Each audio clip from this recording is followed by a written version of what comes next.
Oh my god, I can't believe I already live in Sweden for 2 years. Time is flying. So I wanted to take the chance and talk in today's video a little bit about what I have learned since I moved to Sweden. I want to talk a little bit about the good and the bad things and everything in between. So it might help you to understand a little bit what it is like to live in Sweden. So it's a good opportunity to introduce myself if you are new to this channel. My name is Julie and I'm originally from Germany, but before I moved here to Sweden, I lived in London, UK for about 10 years. And I moved here to Sweden, Stockholm, with my British partner and my then almost 3-year-old. Lily Jess is now 4.5. And since then, we also had a new addition, my daughter Maeve, who is now, I think, 1 year and about 4 months old. And we're living just outside of Stockholm in Haninge. Let's get started.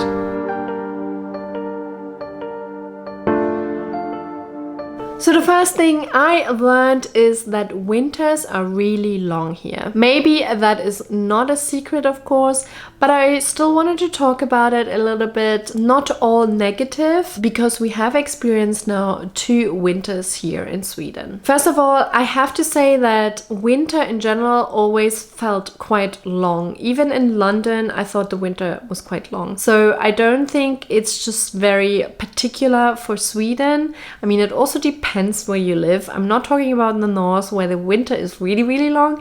I'm talking about, you know, Stockholm area. So bear that in mind when you listen to me. But I have to say I'm also a person who adapts very well and I'm quite a positive thinker. So I have to say those 2 winters didn't make me depressed. Of course, it was only 2 winters, so there will be many, many more. Maybe I will change my mind, but so far, so good. Weather-wise, I think it's actually not too bad. There are definitely so much more sunny days, even in winter, than for example in London, where I used to live. So that's quite a positive, that you still get some sun during the winter. Yes, it gets dark quite early. I think it was at times 3 p.m. But I still feel if you make the most of the day, you know, if you go out and get some sun in your face, I think it's quite bearable, you know, it's not that bad. I also feel like up until December, you know, when there is Christmas, it's actually really nice. I don't know about you, but I love Christmas. I love the Christmas lights, so they obviously look so much better when it is darker, so it's not a problem for me. Then obviously you have January, February, March, longer winters, but we actually did a skiing trip in January, end of January, so that was something we were looking forward to. So that made it a little bit easier to just, you know, overcome the winter in those months, or at least in January. And then we still had a few snow days or weeks actually in February and March as well, and that's just really nice to go out and sledding with the kids, you know, and it looks really pretty when there is snow. Long story short, it is still bearable, but it also depends on your personality. If you hate winters, you hate the cold, you hate the darkness, then I guess you will have a bit of problems living here in Sweden. But if you can adapt, if you can, you know, make yourself quite snuggled up and cozy at home and just enjoy whatever is present, then you might be okay. Then the next thing I experience now is parental leave, and I have to say it is pretty amazing. I really enjoyed my parental leave and it was quite long. It was over a year and I'm very grateful that I had the opportunity. And now what I also think is really amazing, at the moment my partner is on parental leave and he didn't have that in the UK. And it's really cool, like he's bonding more with our little one and is also taking care of the bigger one once a week because they're at home. He is doing things with them and just enjoying, you know, being with his kids, you know. It's very adorable and it's just amazing that you have this opportunity here. I know I've mentioned it many times in my videos, but I cannot highlighted enough that it is a really good part of Sweden. And if you are a parent or you want to become a parent, Sweden is a very, very good country. And I'm super grateful. Thank you, Sweden. What I also learned is, either you love or you hate Sweden. There are many ups and downs, and it really depends how you view Sweden. You can obviously focus on the really negative things because there are negative things, but you can also focus on the more positive things without, closing your eyes and being naive that the bad things don't happen, but you can still enjoy your life here. And it can be very beautiful. The good things are, of course, the stunning summers, then there's midsummer, parental leave, which I just mentioned. Then the kindergarten in general is not very expensive. The childcare cost is not very expensive. You can go camping. You have quite a good work-life balance, which again, I think because we're working pretty much all the time, there is not so much focus sometimes on having a proper work-life balance. And I feel here in Sweden, it is quite part of the lifestyle. And just in general, all those amazing festivities which are here, the nature, I mentioned it so many times, but that is Sweden. That is really something really, really great here in Sweden. And overall, just a really chilled and quiet lifestyle compared to other countries. But also there are bad things, and if you concentrate on those bad things, they do exist. I just talked about it, is the cold winters or the dark winters, the long winters, winter in general. Then maybe, the introvertness of people, or, at least some people coming from other countries perceive like that Swedes are not so open, not so welcoming, which I think it really depends, but it could be sometimes a first impression which people are not very happy about. Then there are gang shootings, which, that is something in the news. It's happening here. I also just read it in the news. I've never experienced myself and I don't want to, but it is happening, and it's something bad here in Sweden. And, I really hope that this will get resolved eventually,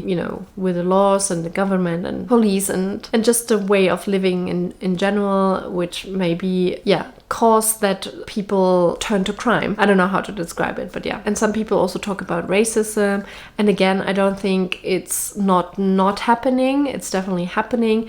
The proportions of it depends. Like, some people really think Sweden is a racist country. I know people from all kind of backgrounds, and it's not very present in my friendship groups or people I met. It is there, and obviously it's not something nice and needs to be worked on as well. But there are many, many, many more people who are not racist, and I think that's more important. But you can see Sweden as a more negative country if you focus on the negative things. But if you have watched some of my videos, I'm quite positive about Sweden because I really enjoy living here, even with the downs sometimes. Not everything is perfect by all means, but I really enjoy Sweden and I really love living in Sweden. So just in general, I think we should focus more on the good things in life, because what do you get from focusing on the bad things? It just makes you feel bad, and then you're just worried and you're anxious. And what do you get out of being worried and anxious? You just have a miserable life, and you only have one life, so make the most out of it. A little message to you. And then what I learned as well is, like, Sweden is expensive, but also affordable. Like, I still have the feeling it is quite expensive here, but then in some areas it is quite affordable. Like I mentioned already, childcare is obviously quite affordable, and that makes such a difference. I know it only applies to people who have children, but a lot of people have children, so it is quite significant for them then if you have to pay a lot of money for childcare or not. But even groceries, which I think is quite expensive here, when you compare to other countries at the moment, it's almost the same. Like even Germany, which I considered quite cheap, in terms of groceries, is almost like the same price now. UK, the same thing. You can read about it as well, that the prices are going up. So I don't think even Sweden is, you know, just an isolated country where the groceries are very expensive. And then when it comes to properties, I think it's still quite affordable. Obviously, it depends where you live. In the very city center, it is quite expensive, which makes sense.